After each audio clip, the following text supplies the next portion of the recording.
नमस्कार बंधुरा, आज के साइकेल यात्रा 3 नम्बर भिडियोते आमी पौঁছে গেছি পশ্চিমবঙ্গ থেকে বিহারে। বন্ধুরা আপনাদেরকে অনেক অনেক স্বাগত জানাই আমার এই চ্যানেল বাংলা ব্লগ অফিসিয়ালে। আর আশা করি আপনারা সবাই ভালোই আছেন। এখন আমি আছি বিহার রাজ্যের পূর্ণিয়া শহরে। আর এখান থেকে আমি বিহার ঝাড়খণ্ড হয়ে প্রথমে আসানসোলের দিকে যাব, তারপর সেখান থেকে কন্যাকুমারীর দিকে যাব। আমার ব্যাগে কিছু কেক ছিল, তা খেয়ে চলুন আজকের যাত্রা শুরু করা যাক।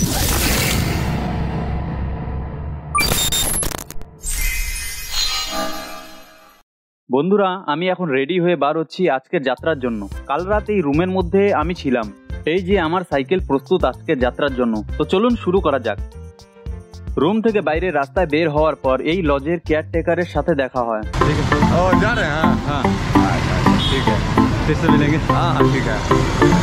তারপর আমার সাইকেল দেখে কিছু ছেলেদের ভিড় জমা হয়। লজ থেকে মেন রাস্তায় আসার পর এই বোর্ডে দেখি এখান থেকে ভাগলপুরের দূরত্ব 83 কিলোমিটার। পূর্ণিয়ার থেকে 16 কিলোমিটার আসতেই আমি ক্লান্ত হয়ে রাস্তার পাশে একটি গাছের নিচে বসে বিশ্রাম করতে থাকি। আর আমি পূর্ণিয়ার থেকে ভাগলপুরের দিকে যাচ্ছি। আজকে গরমও অনেকটা বেশি লাগছিল, তাই আমি এই বোতলে 1 প্যাকেট গ্লুকোজ গুলিয়ে নিয়েছি। আর এর মধ্যে তো আধা বোতল এখানেই শেষ করে ফেললাম। সাইকেল চালানোর জন্য খিদেও খুব লাগে। আর একটু আগে গিয়ে কিছু খাবো। বাড়ি থেকে বার হওয়ার সময় কিছু দরকারি জিনিসপত্র নিয়ে বেরিয়েছিলাম। এটি হচ্ছে গিয়ার অয়েল, যা সাইকেলকে একটু ফ্রিভাবে চলতে সাহায্য করে। বন্ধুরা বিহারের এই হোটেলে খাবার জন্য বসেছিলাম, তখনই এই হোটেলের মালিকের সঙ্গে আমার কথাবার্তা হলো।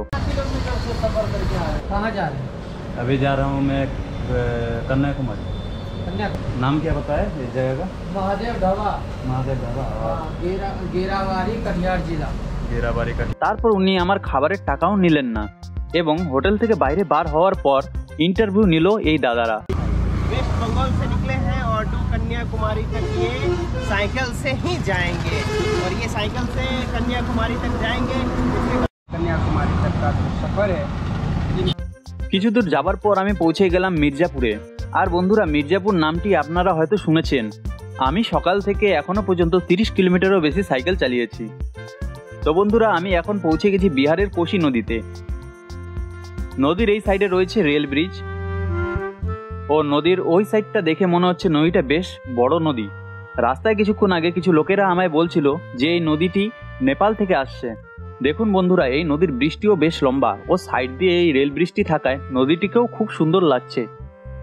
কিছুক্ষণ মেঘের আড়ালে সূর্য লুকিয়েছিল, এখন আবার সূর্য মেঘের কোল থেকে বার হওয়ার পর গরম লাগছে।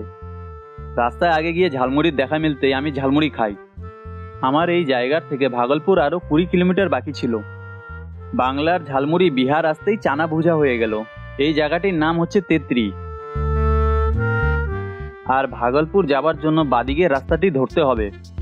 সন্ধ্যা তো নেমেই আসলো, চলুন দেখা যাক আরো কতটা রাস্তা অতিক্রম করতে পারি। তো বন্ধুরা এখন আমি আছি ভাগলপুরের আগে জানবি চক বলে এক জায়গার মন্দিরে।